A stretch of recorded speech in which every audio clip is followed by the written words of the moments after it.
L'échange que vous allez entendre est un entretien épistémique. Il s'agit d'une conversation asymétrique dans laquelle on s'intéresse à notre interlocuteur en lui posant des questions. Au travers de celle-ci, nous cherchons à comprendre les raisons qui motivent son avis. L'objectif principal de cette forme de conversation est de passer un moment agréable et mutuellement enrichissant. Minutes dans la joie et la bonne humeur. À tout à l'heure. Ok. Bien le bonjour Clément. Bonjour. Oh, c'est avec un recul dans la voix, je sens que tu as très envie de discuter avec moi.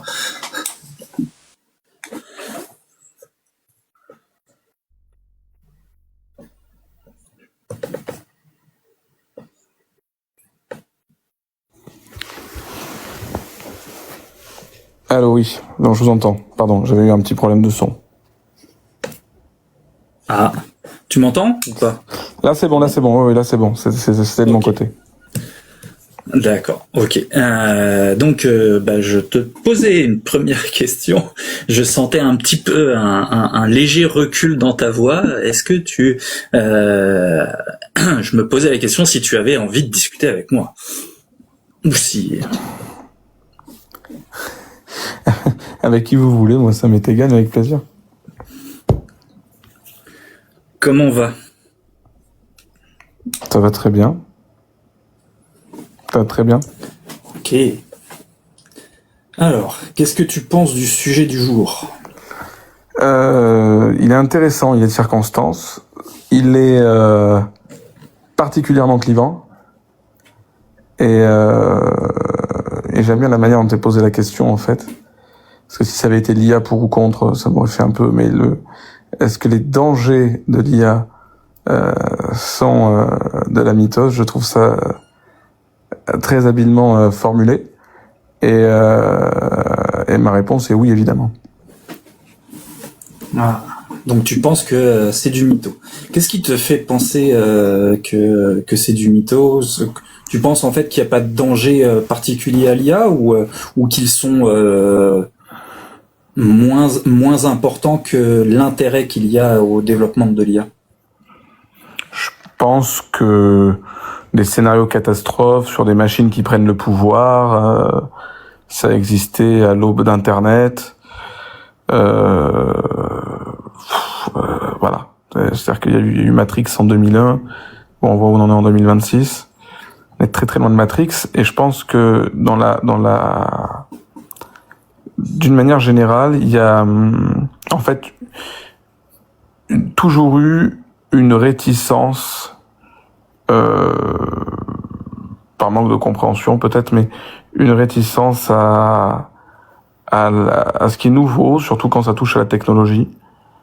Les dangers d'Internet aujourd'hui sont réels, mais ils sont circonscrits, ils sont sus, ils sont gérés, et on savait au moment où cette technologie allait venir que ça allait donner ça. Et il y a parfois eu des réactions très tard, qui se sont fait très tardives. Pas oublier que les premières fusillades dans les lycées de Columbine, etc., ils s'échangeaient des trucs sur Internet. C'était une époque où les modérateurs, ça existait pas. C'était l'époque où voilà.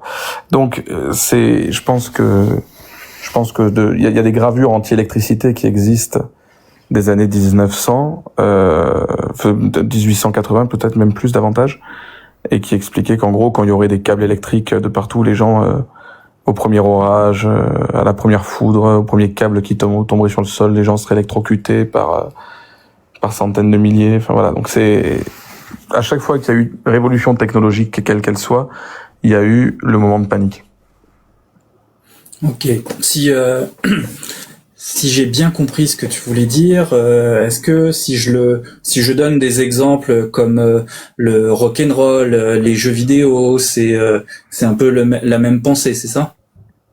Un peu l'idée, oui. Ok, d'accord.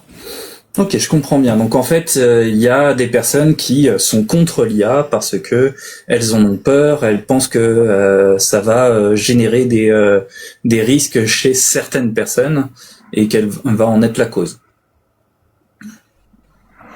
Oui, mais ouais, et je pense que c'est assez plébiscité par Hollywood. Ok. Mais comme au début de la conversation, tu disais que ça reste du mytho, ça veut dire que malgré ces discours, tu considères que l'IA, elle, est beaucoup plus positive.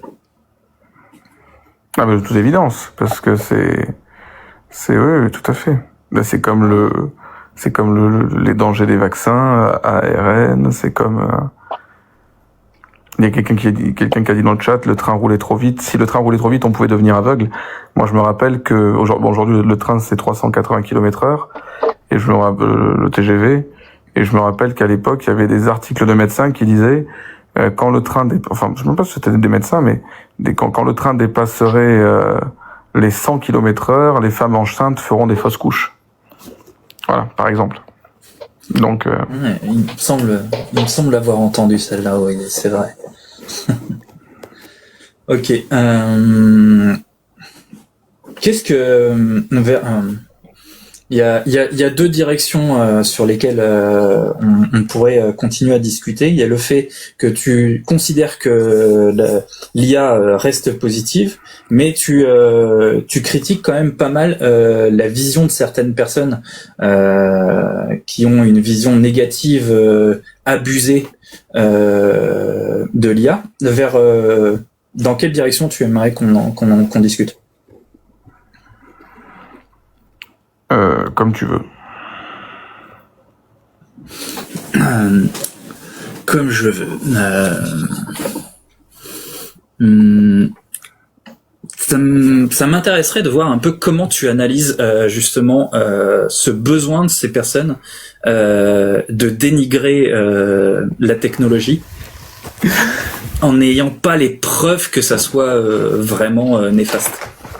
Je savais que tu allais dans ce sens-là, donc je t'ai donné cette illusion du choix. En ce qui concerne...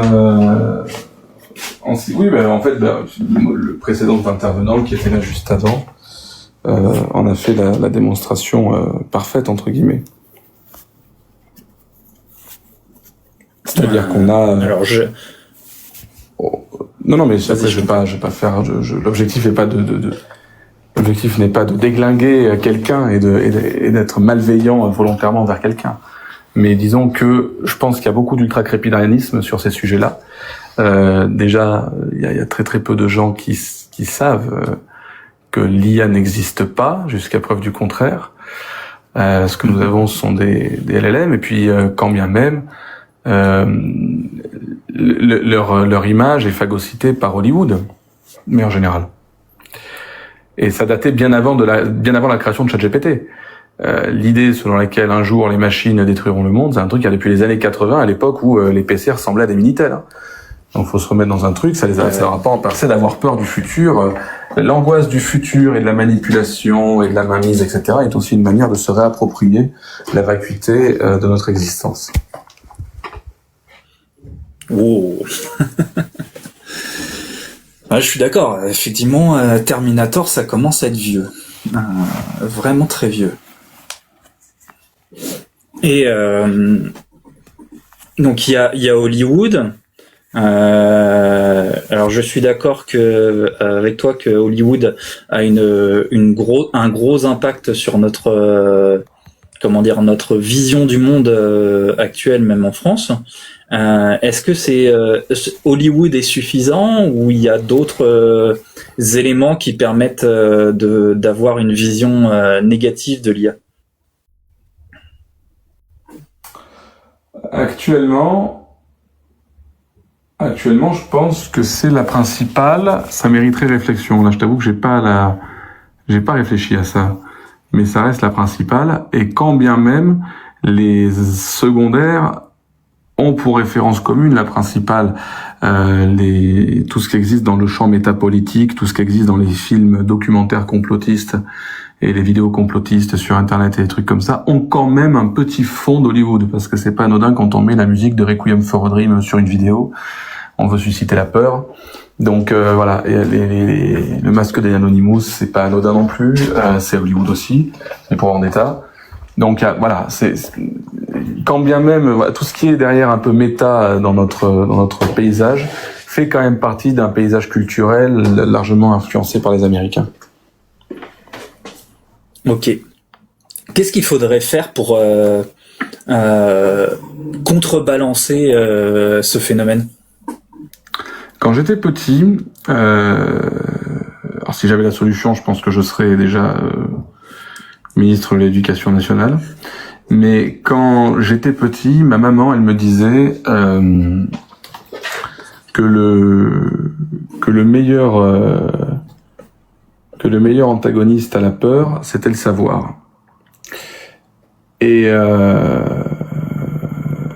puis après, ils allaient même chercher des clopes, mais bon, c'est encore autre chose. Donc, en tout cas, la première partie de la phrase est intéressante, et c'est vrai que je pense que le meilleur antagoniste de la peur, c'est le savoir. Et il est fort à parier qu'en invitant à expliquer ce qu'il y a, mais ça se fait générationnellement. Il y a des gens qui sont... le monde va de plus en plus vite, il y a une espèce d'accélération exponentielle par l'hyperconnectivité. On demande à des gens qui ont plus de 45, plus de 50 ans, de s'adapter instantanément, de se mettre à la page et de comprendre ce avec quoi les mecs de 20 ans qui arrivent dans le monde tel qu'il est, ce avec quoi ils s'amusent et ils s'éclatent. C'est évident que ça se fait pas tout seul. C'est évident qu'il y a une réactance. Et c'est évident que si, selon qui le demande, ça provoque une double réactance. Et dans ce qui le demande actuellement, moi je pense surtout à tout ce qui est programme gouvernemental ou à tout ce qui est pouvoir public. Le climat de défiance dans lequel on est fait que fatalement avoir quelque chose avec la marraine au cul qui nous dise en faites pas, les IA sont pas dangereux, invitera les gens à penser le contraire. J'adore ça. Le savoir contre la peur, j'aime beaucoup. J'aimerais suite à cette réflexion te poser une question justement par rapport à ça, à l'IA. Cette IA est une porte ouverte tellement simplifiée au savoir, on devrait ne plus du tout avoir peur grâce à l'IA. Absolument. Mais moi, ça m'a permis par exemple, un truc tout bête, on m'a recommandé une thérapie là pour un petit problème de rien du tout, mais qu'il faut quand même prendre au sérieux. Avec une angoisse folle, j'étais pas bien dans cette thérapie. Enfin, j'étais pas optimal. Je le sentais pas, comme on dit. Et j'ai pris je démarre GPT et je commence à discuter. J'ai ça et ça, et mon médecin m'a conseillé ça. Donc il me répond, c'est normal qu'il ait fait ça, c'est ce qu'on recommande généralement en première intention. Donc je me dis, c'est intéressant. J'ai les sources, j'ai les intentions, j'ai les recommandations, j'ai les liens, j'ai les machins. Et donc je continue à discuter un peu avec lui, et en une vingtaine de minutes, j'étais totalement rassuré sur ce en quoi consistait la thérapeutique. D'accord. Intéressant. Intéressant. Tu arrives à faire confiance à l'IA sur ces éléments médicaux? Je demande la source. Mais oui. Ok. Mais encore une fois, ça a toujours été pendant un temps, il y a eu le site Doctissimo qui était assez bien vu. Et les gens disaient, et même les médecins, c'était une espèce ça faisait beau genre de critiquer, comme ça fait beau genre de critiquer Wikipédia. Les mecs disaient en gros, Doctissimo, faut se méfier parce que machin. Bon, la réalité c'est que Doctissimo, quand on sait ce qu'on va y chercher et comment on allait le chercher, j'ai jamais eu un problème d'une information erronée sur Doctissimo. Si on va dans le forum, effectivement, et où on se fait conseiller par 3 mères de famille et 2 pharmaciens homéopathes, c'est la merde. Mais le forum, moi, je laissais ça à ceux que ça concernait. Et sur le blog Doctissimo et sur les articles du site, j'ai jamais vu de truc Doctissimo et donc c'est un peu la même chose. C'est-à-dire que si on dit, si on sait comment lui parler, c'est là où du coup, ça pourrait poser la question de est-ce un instrument et un outil élitiste, finalement. Parce qu'il faut déjà un certain savoir ou une certaine terminologie pour qu'ils comprennent. Mais je pense que moi, si j'expliquais un problème médical et si mon frère lui explique un problème médical, GPT aurait moins de accuracy de réponse avec mon frère qu'avec moi, parce qu'il s'en bat les couilles de la science. Mais la réalité, c'est que je pense que tout outil, en fait, tout site, si on prend le truc par le bon côté, il n'y a pas de raison que ça ne fonctionne pas. Donc oui, je lui fais confiance. Ah, ça me va. J'aime bien ta réponse. On arrive au bout des 15 minutes. J'aurais bien exploré encore un petit peu plus ce point-là. Mais je trouve ta réponse très intéressante. Et ton exemple avec la différence avec ton frère répond exactement à la question que je t'aurais posée. Donc ça me plaît bien. Merci à toi. Mais de rien. Est-ce que mes collègues ont des questions portées? Dans l'ordre galactique, ProGeeks, Mélanie, bon, vous connaissez pas, mais tu vois, elle est sympa. Et après moi. Ouais, on m'a dit, ouais. Salut Clément. Ouais, j'ai peut-être une question en fait parce que tu as parlé et je crois que t'aimes bien les sources et tout. Du coup, quand des personnes appellent à faire des pauses sur l'IA et que ce sont des personnes reconnues de leur secteur, vraiment reconnues. Il y en a certains que on met pas dedans. Je pense que tu verras lesquels. Comment tu l'interprètes en fait ça? Je sais qu'elle est à emporter, mais j'ai une réponse en 3 mots. Ouais, bah c'est bien. Ça marche aussi. En 3 mots, c'est bien. Une personne n'est jamais une source. J'ai dû le rappeler à un neurologue récemment qui m'avait cité dans son amphithéâtre sur un truc sur l'hypnose en disant ah non mais sur l'hypnose c'est pas moi qui dis ça, c'est Clément Fraise. Genre je suis devenu une source. Arrêtez les conneries. Non. Mais là par contre je pensais à des travaux en fait qu'il avait fait dessus. Ah, ça c'est autre chose. Parce qu'il s'appuyait sur des travaux. Enfin je pensais effectivement il était bien sûr.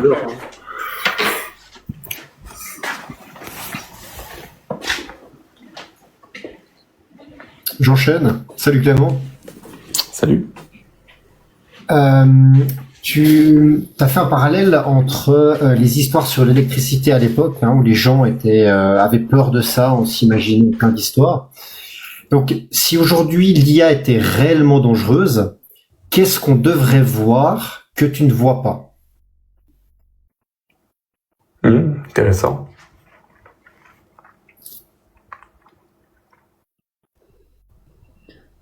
Mélanie. C'est rageant que ce soit emporté parce qu'on peut en discuter pour ça.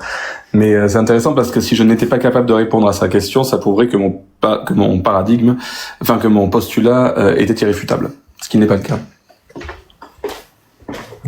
Tout à fait, bien compris la chose. Non, j'ai pas de questions à emporter. Alors moi c'est embêtant parce que je me suis fait un peu plus ou moins piquer ma question par Galactique, mais juste avant Clément, je voudrais savoir, puisque tu as salué et je te remercie le titre qu'on a sorti, parce qu'on se donne du mal pour sortir les titres les plus pourris chaque semaine. Est-ce que tu connais Mythos? Moi j'ai pensé à de la mythos au sens de la mythologie. Je pensais mythos, logos, ethos, pathos. Non, et le jeu de mots il est encore ailleurs et justement je vais reprendre un peu le concept de Galactique, mais par rapport à ça, quand tu disais les gens pensaient que le train s'il dépassait les 100 km/h, les femmes allaient perdre leurs dents et allaient perdre leur bébé et tout ça, à l'époque les ingénieurs contredisaient cela.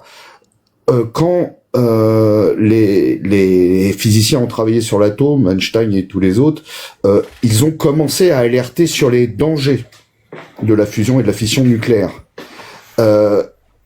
Si aujourd'hui les ingénieurs, les chercheurs font quasiment consensus pour dire que nous arrivons à un point de bascule critique et que derrière il y a des dangers sur lesquels on pourra très très difficilement faire marche arrière, est-ce que du coup tu aimerais le savoir? je le sais déjà, puisque je lis des choses quand même. Mais oui, j'aimerais le savoir. Mais juste, je te fais souligner, je te fais remarquer que ce ne sont pas les dangers de ces chercheurs.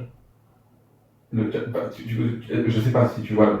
En fait, comment dirais-je, mon prédécesseur, à ma place, avait une terminologie, avait un phrasé, avait une argumentation qui me laisse à penser, en bon analyste que je suis du comportement humain, qu'il n'est pas capable de comprendre ces travaux-là. Et je puis t'assurer une chose, c'est que la peur panique de l'IA de la moitié de la population ne dépend pas des travaux de ces chercheurs-là. C'est là que je te parlais tout à l'heure d'une peur aveugle face à laquelle il y a du savoir. Sur les travaux en question qui sont très précis et qui parlent effectivement de certaines limites, de certaines choses, oui, qui s'appelle l'évolution. Enfin, moi, ça ne m'étonne pas. Et il y aura une catastrophe avec l'IA. Il y a eu Hiroshima. Mais on ne vit pas sous Hiroshima en permanence parce qu'on est capable de le faire. Je pense qu'on vivra dans un monde avec l'IA où on sera capable de ne pas vivre des saloperies. Ok. Bah écoute, je te remercie. Et puis, si tu as le temps, va jeter un petit coup d'œil sur l'actualité d'Anthropique et Mythos qui vient de se passer là, c'était cette semaine. Oui, avec plaisir.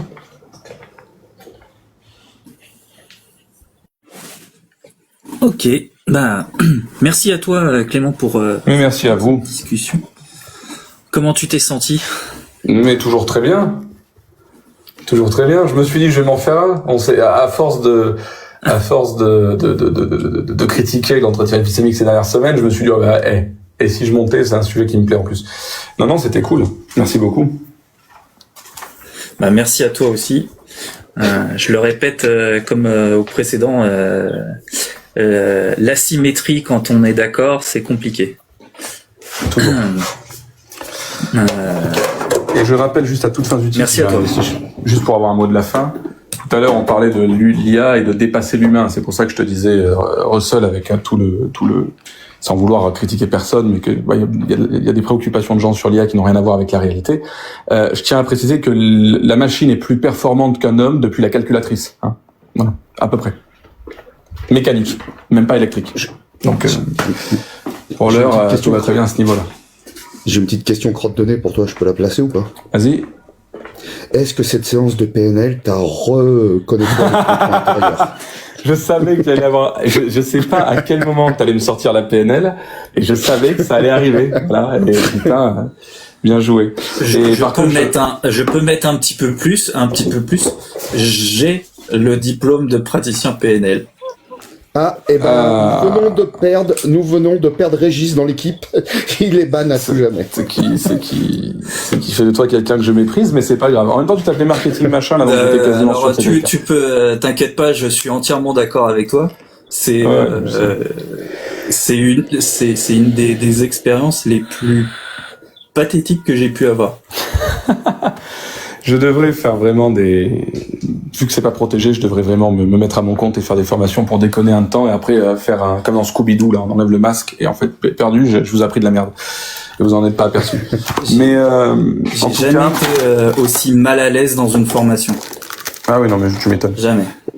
Mais en tout cas, voilà. Et donc, tu avais raison, Russell. Les dangers de l'IA S de la mythos, c'est quand même largement mieux que l'IA dans ton cul ou pas.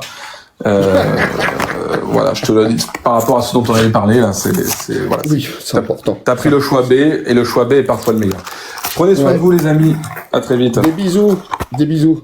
Prends soin de toi Clément. Et Clément. Ciao. Oui. Casse-toi de TikTok s'il te plaît. Ah, je vais le faire, mais je te le promets. En plus, j'ai vraiment failli le faire la semaine dernière.